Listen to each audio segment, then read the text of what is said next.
Good afternoon. Situated here. Let me start with some opening remarks. Over the last week, the Sudanese Rapid Support Forces has carried out a major and brutal attack across eastern part of the Al Jazeera state in Sudan, located just to the south of Khartoum. They attacked multiple villages in the area, deliberately targeting civilians. Many of the RSF's victims have been children and women. The United States condemns these attacks in the strongest terms and calls on the RSF to halt violence against civilians immediately. The group's leaders have repeatedly committed to their obligation to civilian protection under international humanitarian law, and they must uphold those commitments. The United States recently imposed sanctions on Algoni Hamdan Daglo Musa for his role in RSF atrocities, and we will continue to impose costs on all those committing and fueling these atrocities. These heinous attacks are sadly only the latest in a war that has gone on for far too long. Attacks like these exacerbate the severe hunger and displacement crisis that has put more than 25 million Sudanese in need of emergency humanitarian relief and forced more than 14 million people to flee their homes since the conflict began. Our support for the Sudanese people is steadfast as they demand a sustainable end to the conflict and work to develop a process to resume the stalled political transition to inclusive, civilian-led democratic governance. That, Matt. Great. Well, not great, but I mean, not great at all. Understood, yeah. That, sorry. Understood. Just before we get into the Middle East, I just wanted to ask you if you got an answer to my question about the Cuba vote at the UN.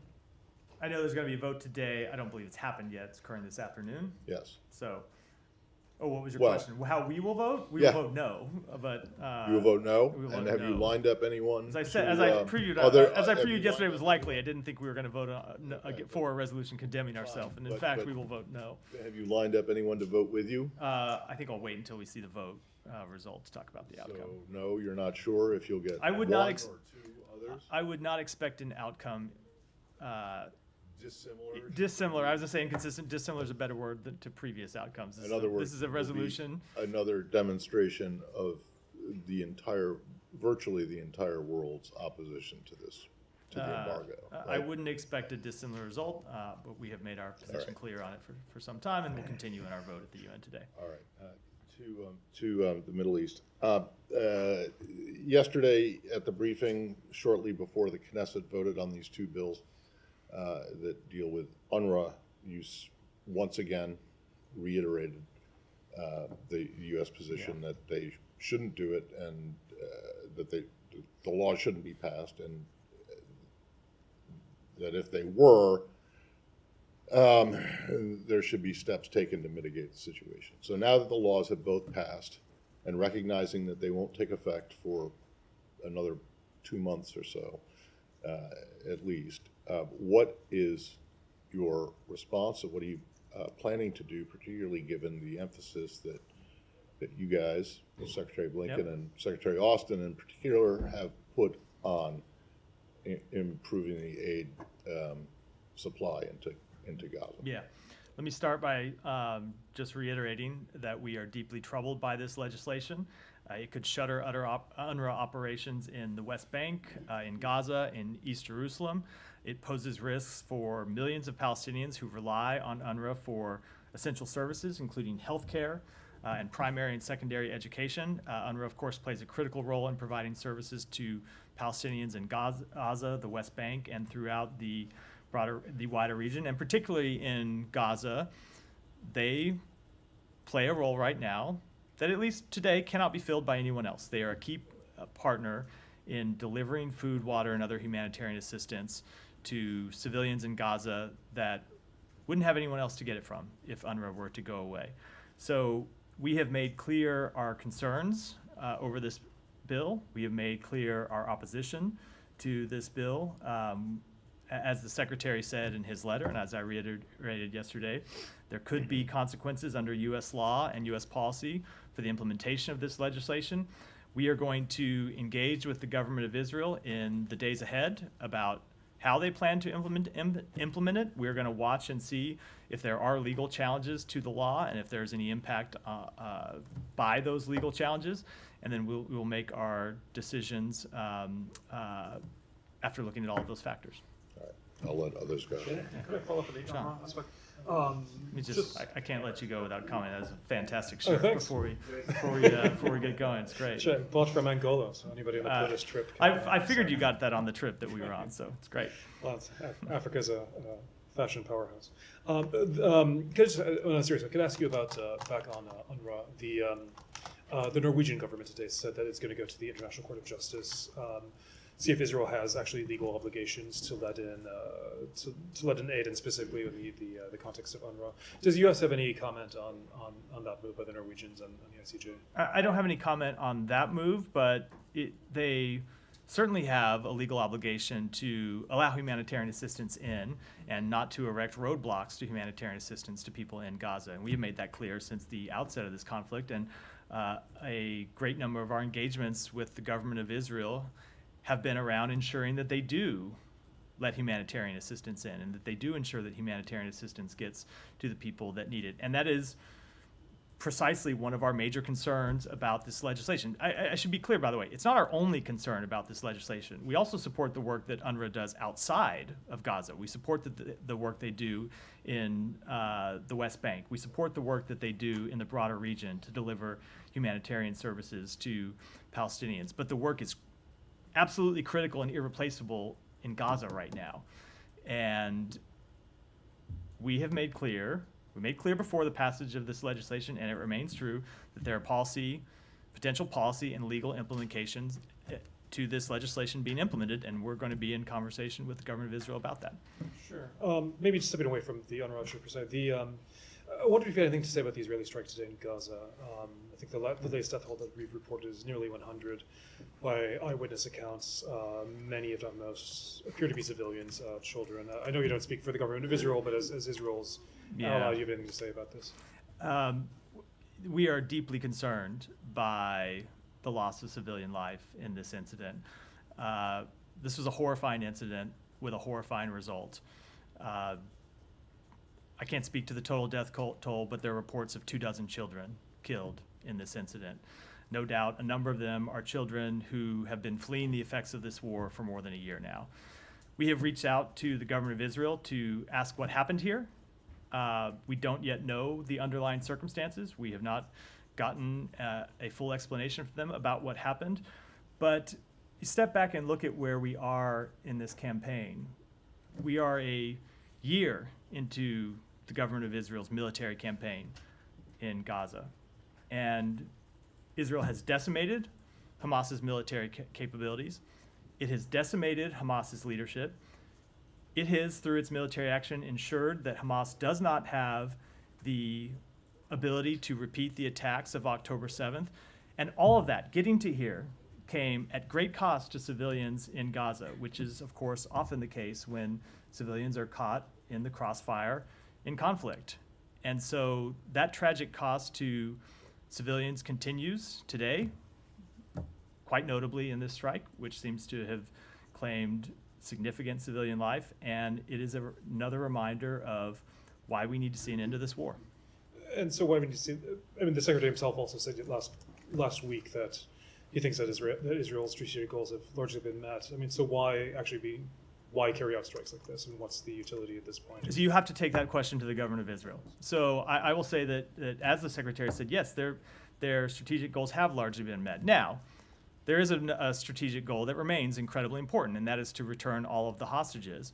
But as you have heard any number of leaders in our government speak to for some time, from the President to Secretary Blinken to Secretary of Defense Austin, it is critically important, not just to the people of Gaza, but to Israelis and to Israel's own security, that Israel be mindful of achieving larger security, that Israel be mindful of achieving a larger strategic success, and that they be mindful of finding a way to end this campaign in a way that brings the hostages home and in a way that ensures their security, and not just continuing in an endless, perpetual conflict. Just one more. I mean, this has obviously been something you've been asked many times Yeah. over the past year. But what is the U.S. going to do about it? I mean, the U.S. is obviously the major arms supplier to Israel, the major diplomatic supporter of Israel. You said that this incident is horrifying, and while you're trying to address and try to find out more information, what would be the consequences, if any, if the U.S. feels that this was without warrant? It's hard to say it's justified in any case, but if the U.S. decides that this was what it was. Look, so not to get ahead of things, but when it comes to assessing any one individual strike, it's something that we have to be very deliberate about and take time to assess the underlying circumstances to decide whether there was any particular potential legal violation and what the implications of that would be.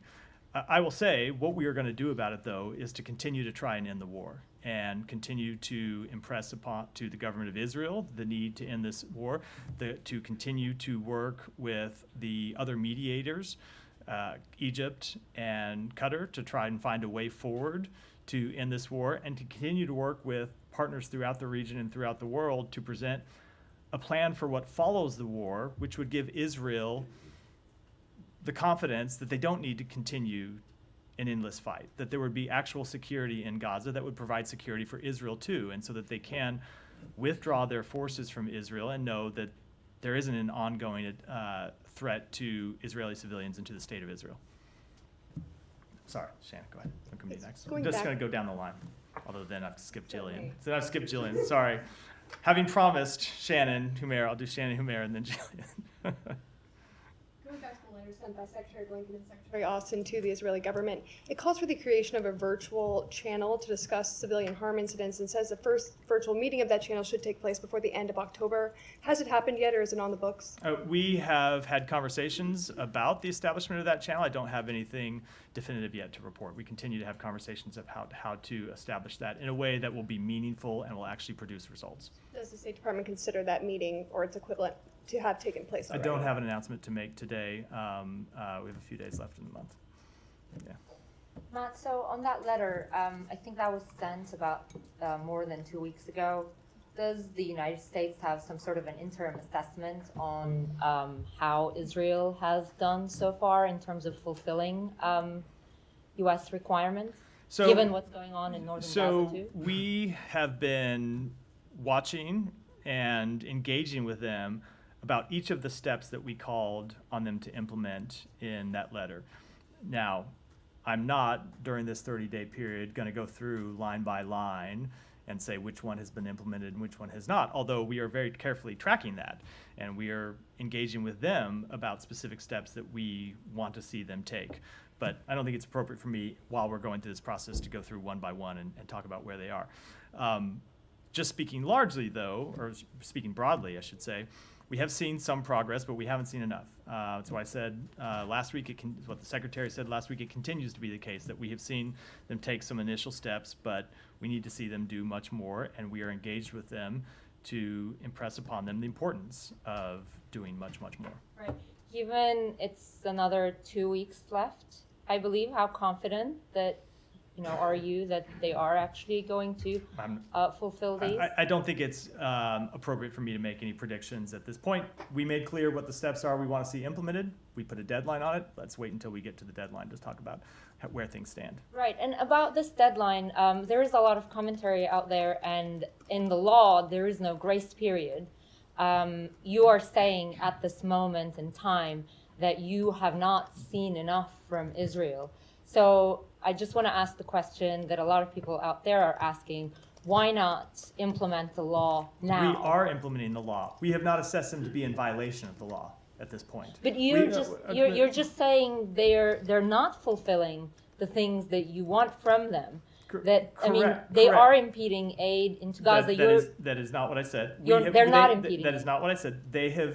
We have outlined a number of steps that we want to see them take in the letter. Right. Now, to answer your question, the reason why we didn't set an immediate deadline, or you have to implement all these steps 5 minutes after you get the letter, or you have to implement all these steps 7 days after the letter, is because there are some of the steps that we understand take actual time to implement. If you look at some of the, but we thought that 30 days was an appropriate measure, not 2 weeks, or we'd put 2 weeks in the letter. There were some things that we wanted to see happen immediately, and we saw some of those happen immediately. We saw Erez reopen immediately. We saw the Jordan route reopen immediately. And the letter made clear some things we want to see happen immediately, and then we need to see other things happen within 30 days. We're not yet at 30 days. I promise you we will have an extensive conversation about this at the end of that 30-day period, but we're in that window now.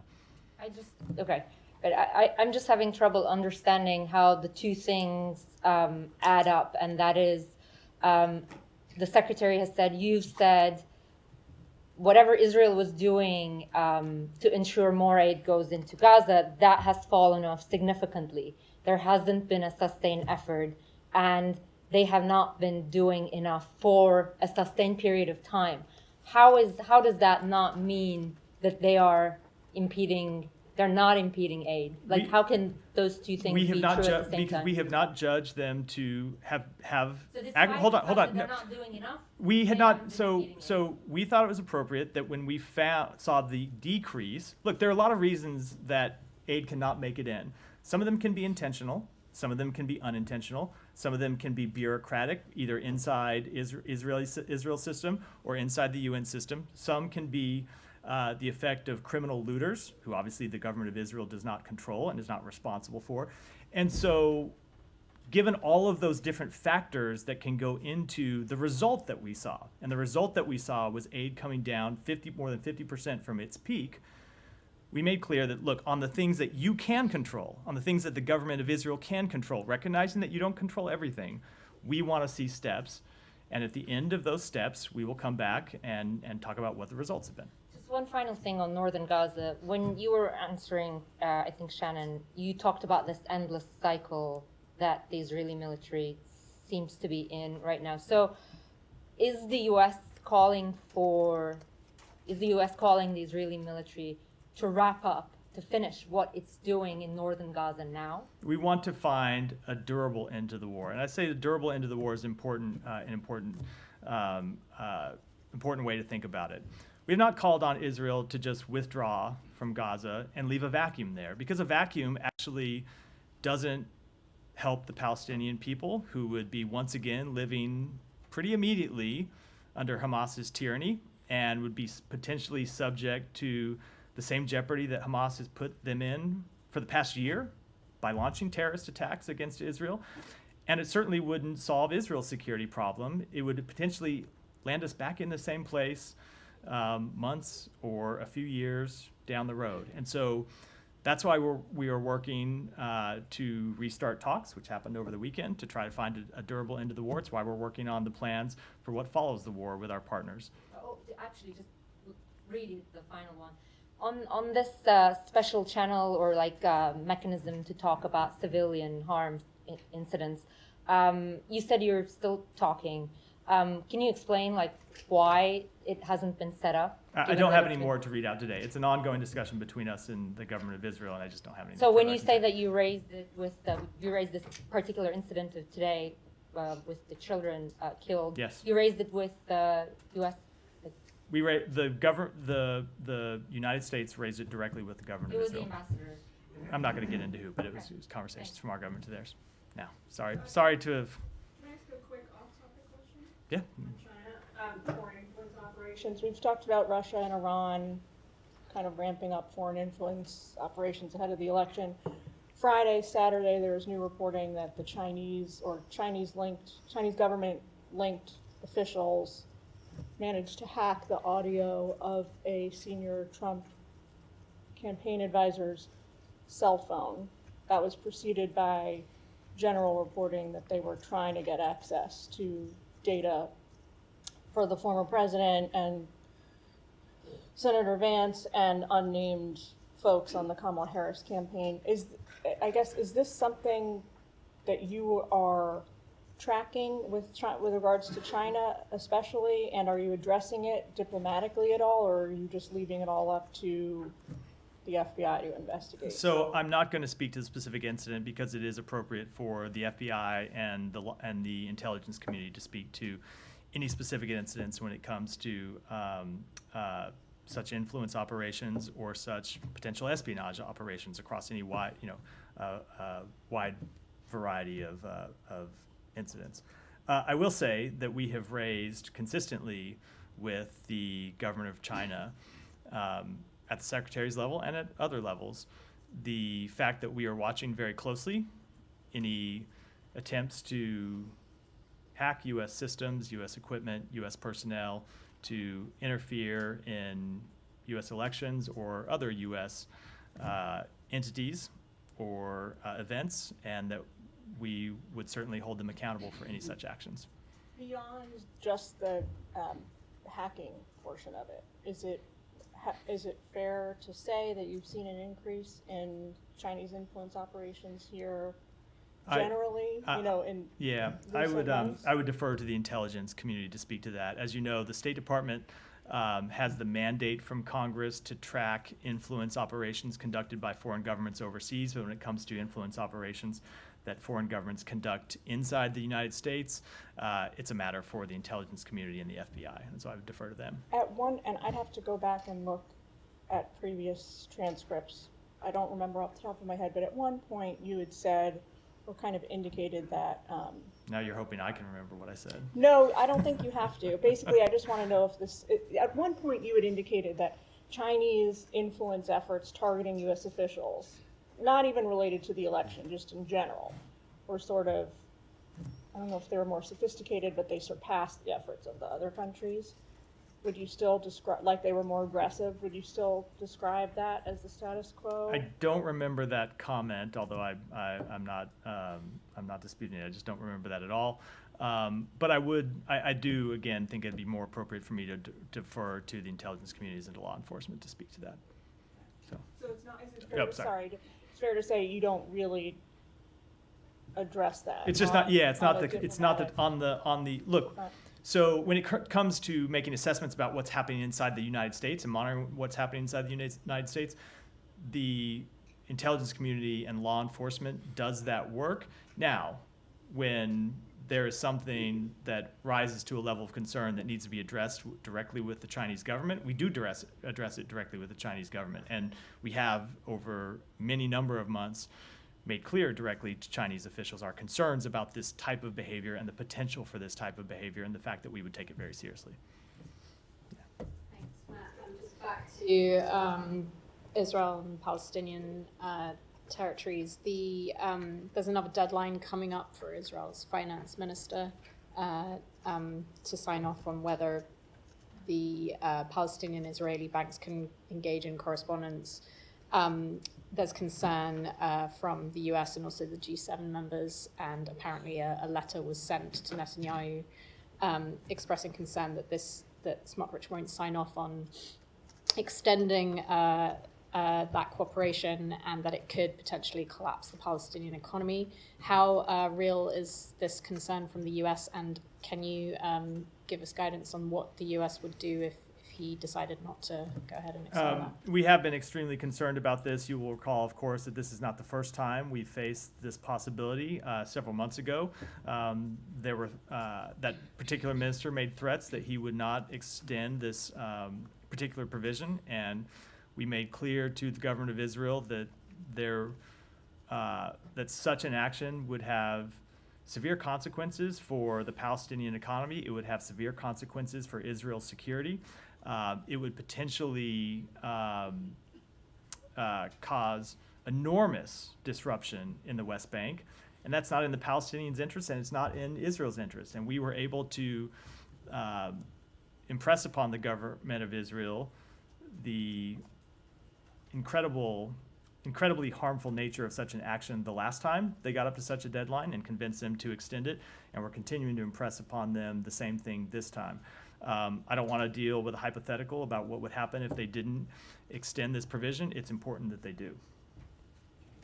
Yeah, Saeed. Thank you, Matt. Going back to UNRWA, I mean, you know, I went to UNRWA schools for a while. My wife went to UNRWA schools all her life, and she depended on UNRWA ration. It is a major part of sustaining the Palestinians in every way. And, you know, trying to, you know, sort of satanize and UNRWA and say that it has done some evil things and so on goes back before this war. It goes back to 2017 when they stopped the fund. My question to you, you said that, you know, you are deeply troubled by the decision. And you also said that you engage the Israelis. What steps will the United States take to ensure that UNRWA continues to operate? I'm not going to preview anything from here today, Saeed. If you look at the letter that the Secretary sent, he made clear that we're opposed to the passage of this legislation, and he made clear that there could be legal and policy implications to the implementation of that legislation. That remains true. Okay, but you see, because you said that we want to see that aid is properly allowed into the Palestinian areas and so on. But we're not talking about UNRWA. UNRWA is basically, if UNRWA is compromised, the whole aid for the Palestinians, and in fact, the whole, the whole connection with what's going on in the world community, it stops. It's totally compromised. I'm saying that, will you, let's say, agree to if UNHCR, for instance, takes over the aid to the Palestinians? Saeed, I can't get into a hypothetical. Okay. All right, let me ask you a couple more questions, if you allow me. Now, you said that at one point, I think you said that if there's a vacuum, then Hamas would return and the Palestinians will be under the tyranny of Hamas again. So is the purpose of the war is really to free the Palestinians from Hamas tyranny? The purpose of the war, from Israel's perspective, and I'm just going to say what they have said publicly, that the purpose of the war was to ensure that to ensure that Hamas could not repeat this attack again, to hold its leadership accountable. They have done both of those things, and to return the hostages. They have completed two pretty significant objectives. They've also decimated the Hamas's military capabilities, and so what the Secretary impressed upon them last week was that it is time to find a way to bring this war to an end. Now, we have also made clear, and this is, we have also made clear that Hamas cannot continue to govern Gaza the way it did before October 7th, because you saw the result of Hamas governance of Gaza, and that is horrific consequences for the Israeli people and horrific consequences for the Palestinian people. But seeing what, I don't know, I mean, they call it a war. It's not a war. There is no opposing army. It is really a slaughter that we have every day. And I don't want to enter into polemics and so on. Is the stipulation that there are no Hamas fighters left who are still shooting at the IDF soldiers?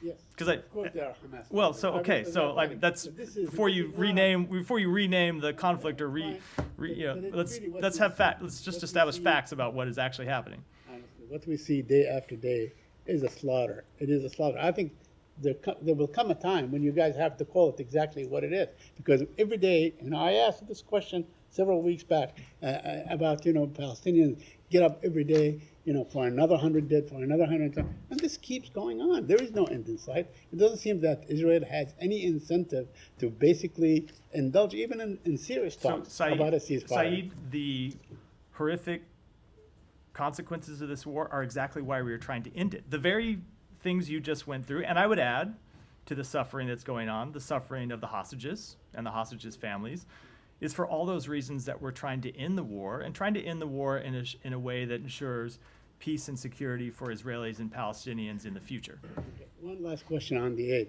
Now, the letter was sent out, I guess, around October 15th, so the deadline is November 15th?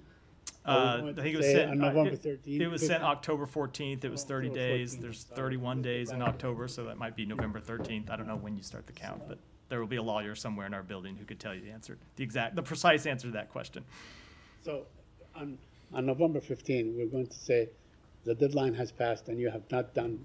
I'm not going to predict what we're going to do, but we made clear in the letter what the deadline was for implementing changes. Maybe you could bring that lawyer down to answer some questions from the podium, particularly about how you guys have not been able to come to any conclusion about whether what Israel is doing amounts to violations of international law. Well, there are any number of lawyers in this building who are working on that question, but Well, for better or for worse, for worse, it's my job to stand before you all and take questions every day. Sorry, when you say there are a number of lawyers in this building who are working on that question, the State Department lawyers are working on the question of whether or not Israeli military has violated international humanitarian law in Gaza or not? There are State Department lawyers working on that? Of course there are. That's something we've said a number of times, that there are a number of incidents. What process exactly? I'm not going to get so. Humera, you know the answer to this question No, because hold on. Just let me Humera, let me finish before. You know the answer to this question because you asked it to me before, and I've answered it before. We have a number of ongoing processes to look at the facts of a number of incidents and to make specific assessments Yes, but about I'm those pretty incidents. Sure you didn't mention State Department lawyers Of are cour- looking at it. of course Like you there's said, state- we there's have state- ongoing so- processes. So the L Bureau is So involved of course in- there are lawyers that Humera, first let me just back up and say, there is very little that we do here that doesn't involve lawyers in one way or the other. But of course, when it comes to making Sure, judgments about international humanitarian law, of course there are lawyers involved. They're not the only people involved, but yeah, of course there are. And is this part of an atrocity I'm determination not going to process? get. I'm not going to get into the processes that we have. Can you underway. say you don't have an atrocity No, determination process? as I have said to you before, I don't think it's appropriate for me to talk about the underlying processes that we have underway while they're ongoing. Tom, can I go to Michelle and then come back to Tom? Because I've seen you come in and out a few times. I have a feeling you need to file. So. Sorry if I missed Yeah. this, but the Knesset passed a bill today to bar the U.S. from reopening the consulate for Palestinians, and I wonder what you make of that. So I was not aware of the passage of that bill. I apologize. I'll have to take that back and get an answer. So apologize. Tom, go ahead. Maybe you could ask that same lawyer. I'm not sure. That's a policy question, not a legal one. So. Well, I don't know. It seems like a legal question. I'm not sure that the Israeli parliament can decide whether or not you guys are going to Well, open a maybe that will be a legal consulate question. or I'll have to. reopen it. Yeah. And, Tom, go ahead. I wanted to follow up on Saeed's very first point there about UNRWA, because we understand the immediate critique that you have of the attempts to shutter it, about the critical urgency of aid into Gaza and the effects on the West Bank and so on.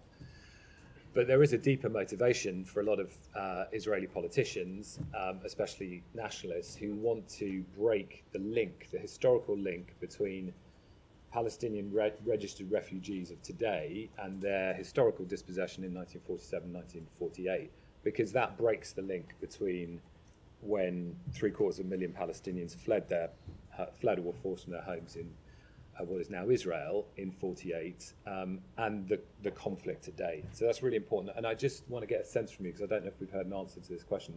Do you support those Palestinians continuing to have registered refugee status? So I can't speak to that today. I can tell you what we're focused on when it comes to UNRWA's work are the critical services that they provide. And they provide those services, as I said, in Gaza, in the West Bank, across the region, and it's critical that work to continue. Now, as to the broader question, I can take that back and get you an answer. Okay, I mean, it's just important because you said... I'll take you back and get an answer. Okay, on your own letter of the 13th of October, you warned in there, about the effects of legislation to ban UNRWA, and you said to Gallant and Derma, we ask that you take all possible steps, whether with lawmakers or using the authorities of the Prime Minister's office, to ensure this doesn't come to pass. I mean, that part, it seems they've already clearly ignored because the vote has passed. So they've had 2 weeks to work with lawmakers to stop it. They're not listening to you? The bill has passed, so... But you asked them to work with lawmakers to ensure this doesn't come to pass. So that part you've already lost on. Right?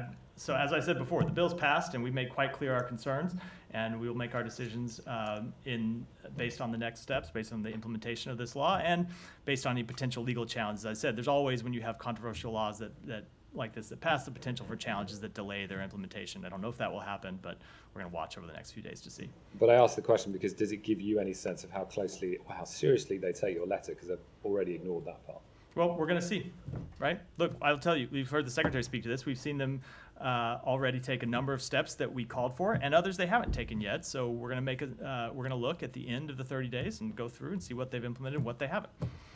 So just let me go on this point, because that's your letter. In the March 28th ICJ order on the South Africa genocide case, in order 51-2A, I think it is, they say that Israel must take all necessary and effective measures to ensure, without delay, in full cooperation with the United Nations, the unhindered provision, to allow aid to get into Gaza.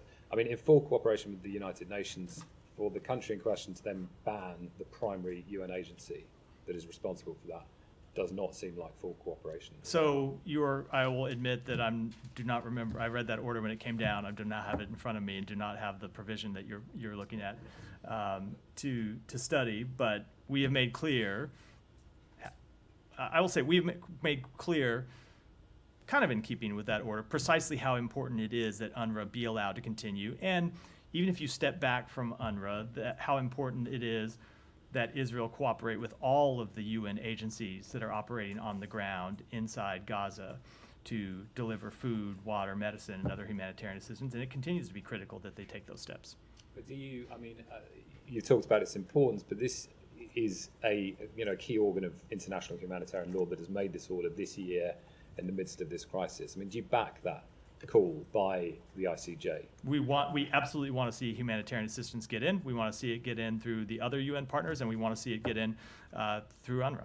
And just finally, on this airstrike in Bet Lahia you referenced, you talked about, the war's gone on for a year. Getting here came at great cost to civilians in Gaza, often the case when civilians are caught in the crossfire of conflict. And I know you've used that phrase many times before. Is that a specific reference to this airstrike? You see this as crossfire? No, as I also said, as you notice, if you would note, my full quote said, we don't know what happened in this strike. We don't know the particular circumstances. So no, it was about the broader conflict. When it comes to this particular strike, we have reached out to the government of Israel for information, made clear we want to know exactly what happened, how you could have a result that produces, according to reports, dozens of children dead, and we don't yet know the answer to that question. I just raise it because it is an expression you've used and the Secretary's used many times about crossfire, including, when there have been many civilian casualties in airstrikes. I mean, the Palestinians do not have air defenses, so I'm just sort of puzzled about this use of the phrase crossfire. So I think it should be pretty clear. First of all, when I made clear it was about the broader conflict, and in the broader conflict, you do have Hamas leadership, Hamas battalions who locate themselves under civilian buildings and fire at Israeli forces from civilian buildings. Now, just to say, there are something, and that's crossfire, right? You have times when there are airstrikes that Israel carries out because they know that Hamas is located there.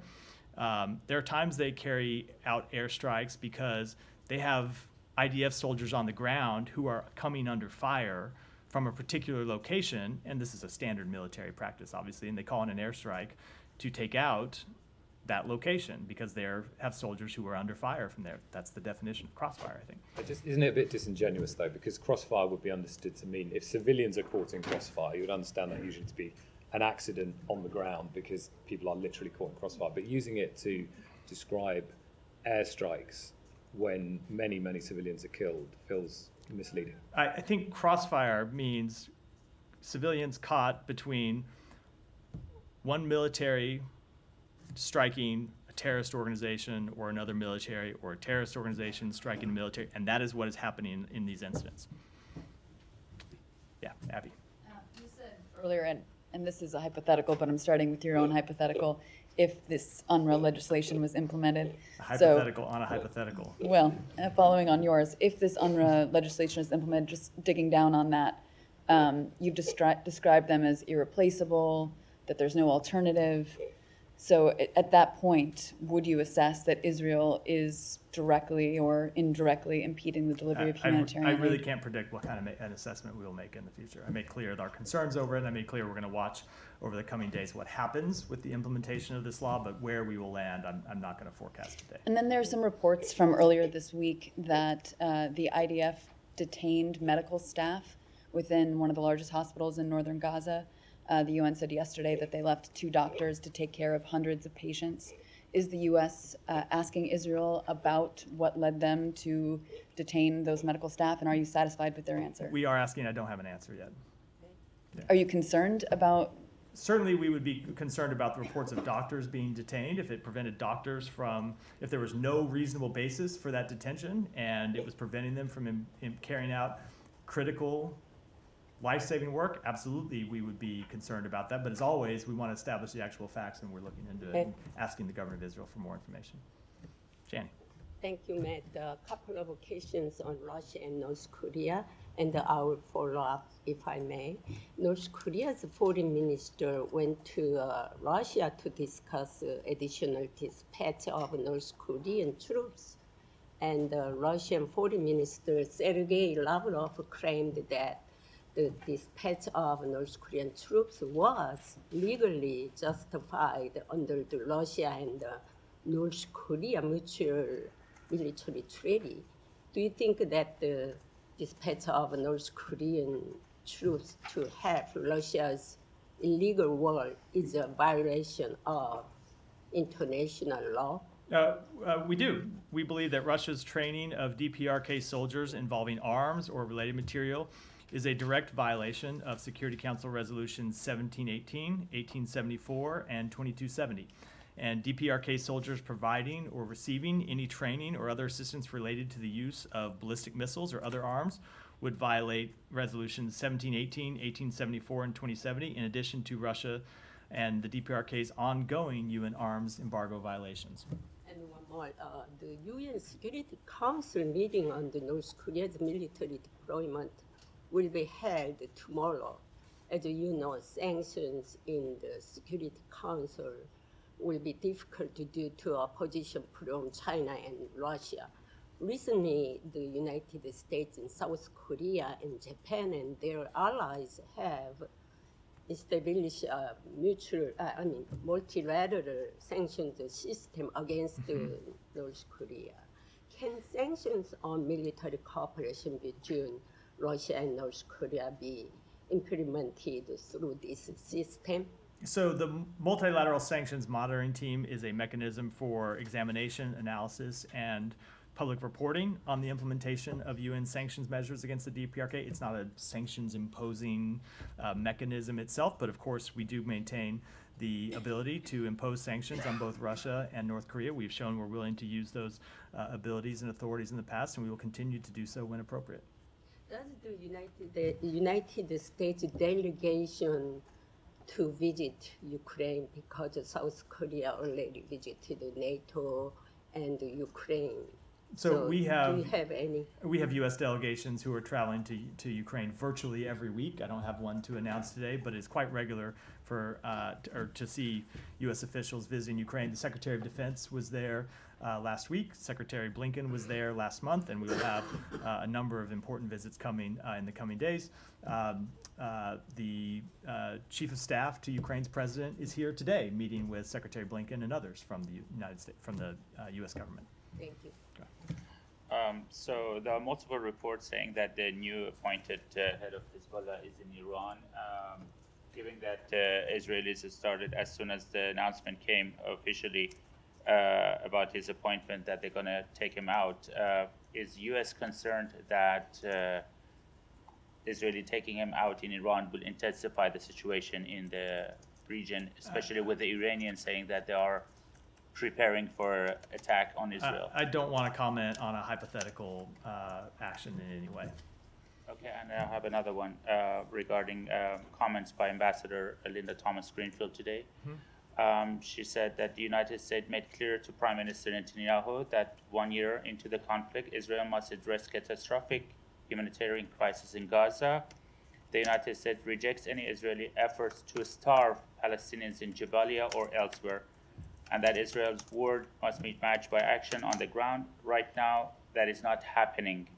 This must change immediately. So can we take this to mean that the U.S. is acknowledging that there are Israeli efforts to starve Palestinians? And how should we see this in the context of the mid-October letter sent by Secretaries Austin and Blinken? I don't think that's the way you should take it. I think you should take it to be consistent with the letter that the Secretary Blinken and Secretary Austin sent, where they made quite clear that we're concerned about the humanitarian situation. You heard me address yesterday, we're particularly concerned about the humanitarian situation in Jabalia, where food isn't getting in right now and water isn't getting in right now.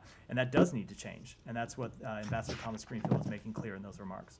Can we stay on the Lebanon Yeah. part of that just for a second? I mean, there are multiple reports coming out of both Beirut and out of Israel that the U.S. has proposed some kind of a ceasefire plan for Lebanon that would call for a full implementation of UNSCR 1701 with the withdrawals by both Hezbollah and Israel within 2 months. Is that at all your understanding of where So things stand? I don't want to get into the private diplomatic conversations that we're having, including about what any potential timetables might be.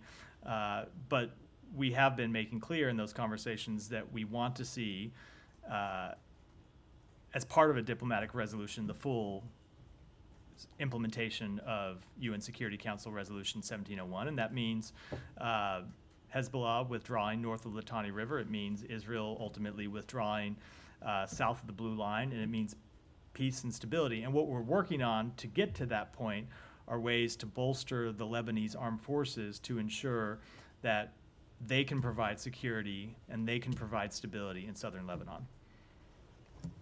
Alex. Thank you. Very quickly on Iran, then we'll move back to Ukraine again. In the case of Jamshid Shahmad, you tweeted about Iran murdering the U.S. person, California resident. Some of us have been covering this case.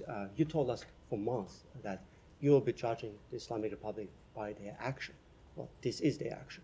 Yeah, and I think we've made quite clear what we think about this action, as we made quite clear what we think about previous actions that the Iranian government has taken. And you've seen us, since the outset of this administration, impose more than 700 sanctions on Iran and Iran entities for a number of actions, including their human rights violations against their own people. We condemn the execution of German-Iranian dual citizen Jamshid Sharmad, which reminds us once again of the brutality and repression that characterizes the Iranian regime. We offer our sincere condolences to his loved ones. We have been in touch with them to express those condolences directly. This is the latest abhorrent act by Iran following the transnational repression it committed when it abducted him. It also underscores the record pace of unjust executions in Iran continues unabated despite Iran's attempts to promote a gentler face to the international community. So we are in touch with the German government, we are in touch with the European Union and our other allies, and we will continue to stand with them in holding the Iranian regime accountable for its brutal human rights abuses. You told us in the past that you believe that Iranian supreme leader is in charge of decision-making process. So by refusing to sanction him in the past, in the Mahsa case and other cases, do you think you're actually creating an atmosphere in which he's acting in Alex, I just went through the litany of sanctions that we have imposed on Iran, and remind you that we have worked with other entities around the world to impose sanctions on Iran. If you look at what happened in just the last month, you saw our European allies step up for the first time and impose sanctions on Iran Air, which will have real implications for that airline's ability to operate flights between Iran and European destinations. So I will make no apologies for our efforts to hold Iran accountable for its behavior. Thank you. On Ukraine, you spoke about the mock meeting. I know I say you might not want to get ahead of the meeting, but here's a question about it. Two questions actually. Here's a question to get ahead of the meeting. There are reports that he met with Jake earlier. He's meeting with the secretary. That meeting, the meeting with the secretary. Right. Well, I apologize for not putting out a statement about a meeting that hasn't happened yet here at the department. The issue of North Korea, supplying, the troops for Russia to fight in Ukraine will be the subject. Certainly, that will be one of the topics. And the reports that the U.S. will not impose restrictions in future. If that is the case, can you confirm that this is actually? I'm not going to comment on those reports. Let me. Alex, that was 4 or 5. I got to move on. Go ahead. Thank you. A couple of weeks ago, Department of Justice indicted an Indian agent for a murder plot against a Sikh human rights lawyer in New York. You told us that U.S. wants to see meaningful accountability by the Modi government, but that agent still has not been arrested. So what are the next steps? Is U.S. seeking his extradition? So that's a matter I would refer you to the Justice Department on when it comes to a question of extradition. That, of course, is the legal matter. We always defer to DOJ to speak to extradition. But I will tell you that we have been in dialogue with the government of India about this matter. Of course, they sent a delegation here 2 weeks ago to directly brief U.S. government officials on the status of their investigation, and we briefed them on the status of our investigation, and we made clear in that meeting, but we will continue to make clear that it is important there be real accountability. So after the killing of Sikh leader Hardeep Singh Nijjar in Canada by Indian agents, Canadian authorities expelled all Indian agents serving in the Indian High Commission. And there are some unconfirmed reports that same action took place here in Washington, D.C. Could you confirm or deny State Department expel the Indian agents serving in High Commission here in D.C. or I'm not familiar with this report that we expelled Indian diplomats? Yes, no. Indian agents who are serving here in I'm not aware of any such expulsion, no. Ryan. Yeah, and then we'll go to Ryan. Sorry, Ryan. I'll cover it. Just briefly, I know it was a few days ago, but India and China, I don't know if the State Department has commented on that. India and China said that they're working to resolve their border role through, potentially through joint patrols, as reached during the BRICS summit. Does the U.S. have any comment on that? Has the U.S. had any indirect engagement on this? So we're closely following the developments. We understand that both countries have taken initial steps to withdraw troops from friction points along the line of actual control. We welcome any reduction in tensions along the border. Does the U.S. had the U.S. played any role in this No, we indirectly, have or- talked to our Indian partners and been briefed on it, but we did not play any role in this resolution. Go ahead, Ryan. Thank you. So you commented earlier on how the letter that you guys sent in mid-October to Israel mentions suggests that they not pass the UNRWA ban. Right above that, in that same letter, bullet point 3 of the 3 bullet points says that Israel should also end isolation of northern Gaza by reaffirming that there will be no Israeli government policy of forced evacuations of civilians from northern to southern Gaza, ensuring humanitarian organizations have continuous access to northern Gaza through northern crossings and from southern Gaza. Obviously, the 30 days isn't up, but 2 weeks ago, the situation in northern Gaza was bad. Like today, it's utterly dystopian. The opposite of making progress has happened there. Somebody mentioned the 109 civilians killed in this residential building as part of this forced evacuation. So it seems like neither of those two things have happened, and in fact, they've gone the opposite direction. Do you need the 30 days to make an assessment on at least that bullet? So we have made clear that the situation in northern Gaza, which is what that bullet refers to, needs to change. And Secretary Blinken made clear directly to the Prime Minister last week that the situation in northern Gaza needs to change, that we need to see everyone in northern Gaza, every civilian in northern Gaza have access to food and water and other humanitarian assistance, and we're going to continue to make that clear. You started with the RSF and the most recent Yeah. war crimes. UAE is one of the strongest backers of the RSF. You guys are very tight with the UAE. Like, why can't the U.S. pressure the UAE to put a stop to this? It's So just, we have how long is this gonna go? made clear to every country in the region, every country around the world, that no country should do anything to prolong this conflict, including providing arms to either of the warring parties. It just seems like countries in that region just aren't interested. Like, maybe they listen, but they just don't follow the advice that we're. Look, every country makes its own decisions on a host of foreign policy issues. But I can tell you that the thing that the Secretary heard time and time again as we were in the region last week is that partner after partner welcomed our engagement because we are the only ones who could play this critical role of trying to end conflicts in Gaza, trying to end conflicts in Sudan. They're difficult. They're parties with intensely competing interests in their own politics and their own situations.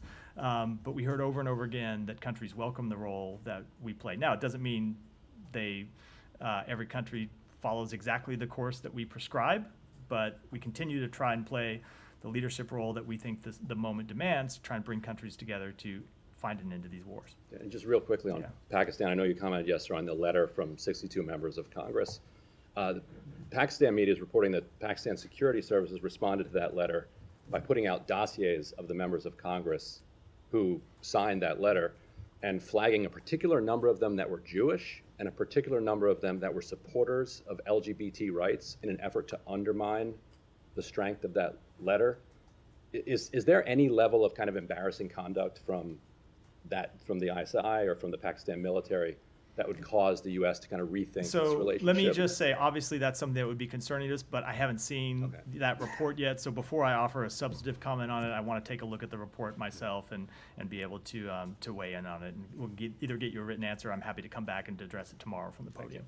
Yeah, go ahead. Thank you. On Thursday's phone call between Secretary Blinken and Turkish Foreign Minister Hakan Fidan, can you please give me more details on what was discussed specifically about Turkey's fight against terror, given that call came immediately after Turkey was hit by a terror attack? Yeah, so there were a number of things that the Secretary and the Foreign Minister covered on the call. First of all, the Secretary expressed the United States' condolences for that attack and expressed our solidarity with the Turkish people in the face of a terrorist attack. But then they also on the call addressed the work that the Secretary had been doing in the region to bring the war in Gaza to an end, to find a diplomatic resolution to the conflict in Lebanon, to work to prevent the situation between Israel and Iran from further escalating, made that call. The secretary made that call while we were traveling from the region to London. So in addition to offering his condolences for the terrorist attack, he was updating the foreign minister on all the work that we did on all of these fronts, on which we see Turkey as a critical partner. One more, and then we'll wrap for today. Thank you, sir. Two quick questions for you. First, on UNRWA, you mentioned the U.S. playing the indispensable role of trying to end conflicts. Ambassador Thomas Greenfield brought up today that Israel and the UN need to talk to each other, not at each other. There's this 90-day window now before the implementation. Does the U.S., while it's pressuring Israel, go to the UN and say, listen, you're not faultless here either. UNRWA has been infiltrated by Hamas. It's time not for these cosmetic whitewash report changes, but something really, really big here, and try to meet halfway. Is there an opening for that? We have made quite clear that we have made quite clear that UNRWA needs to undertake reforms. We have made quite clear that they need to investigate any allegations brought to them of misconduct by their employees, and we have seen them conduct investigations, and we have seen them dismiss a number of employees. Now, when you look at look at further into this matter, you see that UNRWA has said, and if the government of Israel wants to dispute this, they should dispute it publicly. UNRWA has said that with respect to a number of the allegations that Israel has made against UNRWA employees, when UNRWA has asked for the information from the government of Israel that they would need to investigate those claims, the government of Israel has refused to provide it.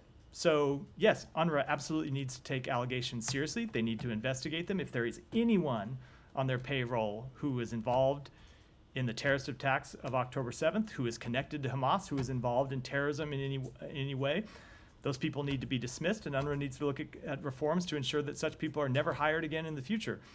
But the government of Israel also needs to provide information to UNRWA so it can carry out those investigations. The Secretary General mourned the loss of what he called a colleague who carried out a massacre in southern Israel. It's one of those things that Israel kind of looks at and says, something's not computing here. But I want to get to the second question. I know we're short. Special Rapporteur for Palestinian Rights, Francesca Albanese, is in the U.S. She's going to give a presentation to the UN, do a little speaking tour. Ambassador Thomas Greenfield, Ambassador Taylor at the Human Rights Council, Ambassador Lipstadt have all deemed the Special Rapporteur, in words or some phrase, a purveyor of anti-Semitism. I know you can't comment on individual visa issues, but in a broader perspective, we've seen countries deny entry to those who have a history of anti-Semitic comments. Is that taken into account at all in a broader perspective by the State Department when it issues visas? So I will just say that we have an obligation as the host country for the United Nations. We take that obligation very seriously, and one of those obligations is to grant visas to any number of individuals with views with which we do not agree. The Russian foreign minister travels to New York to participate in United Nations meetings. That is our obligation as the host of the United Nations, and it's one that we take seriously. And with that, we're out for today. Yeah, do one more? I wanted to go to my two separate individual people issues. The first on Iran. Do you have more to say about the execution yesterday of the U.S. resident? I did just a moment ago in response to. You did? Yeah, I did. Oh, I'm sorry, I completely missed that. Clearly. Okay, and then in Cambodia. So I was trying to think of I'll leave it at that. So I'm sorry, I don't know what happened. I guess it just tuned out for a second. On Cambodia, the journalist. I tuned out to some of your questions too, Matt. So clearly, offense not taken. You can tell by the answers. The Cambodian journalist Nektar was released on bail last week, but there are calls. The charges against him remain in place, and I'm just wondering if you guys have anything to say about whether or not you think those charges are valid or should be dropped. Let me just say that I think this is the first time we've had a chance to address this at the podium since he was released. So I'll say that, first of all, we welcome that Nektar was released and is able to reunite with his family, and we will continue to monitor his case closely. We raised his case at multiple levels in Cambodia and in Washington. We were one of many voices among governments, journalists, civil society representatives who expressed concern for his arrest and advocated for his release. And we will continue to monitor his case closely and call on Cambodian authorities to support a positive resolution for that case. ensuring that all of his rights are respected. Now, I don't know what the follow-up is going to be, so I'm just going to stop there and say, sometimes when it comes to sensitive diplomatic matters like this, we have found that it is better to say less and work harder privately, and that's this is one of those cases. So, and with that, I'm going to wrap for today. Thanks.